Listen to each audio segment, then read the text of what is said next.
Bonjour, je fais cette vidéo en tant que philosophe chrétien catholique. Si ce n'est pas votre tasse de thé, zappez, je ne vous en voudrais pas. Sinon, restez avec nous, ce serait un honneur et un plaisir.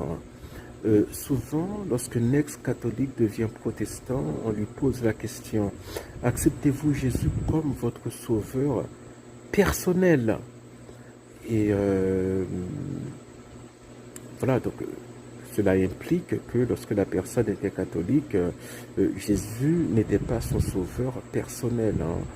Bon voilà, c'est saugrenu comme question parce que lorsqu'on pense, voilà, historiquement, le protestantisme apparaît avec le terme 1500 ans après, voilà, après les débuts de l'Église. Hein. Donc, pendant 1500 ans, des gens euh, qui se sont fait bouffer dans l'arène par des bêtes, hein, qui ont versé leur sang pour la propagation de l'Évangile. Donc, ces gens-là n'auraient pas accepté Jésus comme leur sauveur personnel.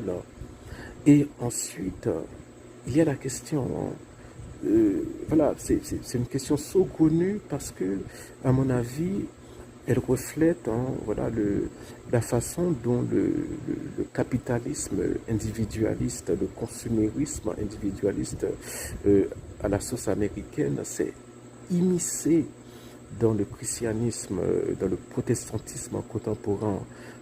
Jésus, mon sauveur personnel, c'est ma petite propriété personnelle. Hein, non, c'est comme si c'est à moi, Jésus m'appartient. Mais non, désolé, hein, Jésus n'est pas mon sauveur personnel. Hein. Je suis catholique et je dis que Jésus est mon sauveur. Hein. Voilà. Et d'abord, il est le sauveur de la femme à côté de moi, de l'homme qui est devant moi. Jésus est le sauveur de tous les hommes, de l'humanité. C'est pas mon sauveur personnel. Il ne m'appartient pas. C'est pas ma propriété. Voilà. Le, il y a cette manière dont le capitalisme individualiste a bouffé, hein, le protestantisme aux États-Unis. Hein. C'est très subtil. Hein. Et on pourrait multiplier les exemples. Hein. Voilà. Donc en réponse, hein, Jésus n'est pas mon sauveur personnel. Il ne m'appartient pas. Il est le sauveur de mon prochain. Et il est mon sauveur aussi également. Il est le sauveur de toute l'humanité, hein, de tout homme. Voilà.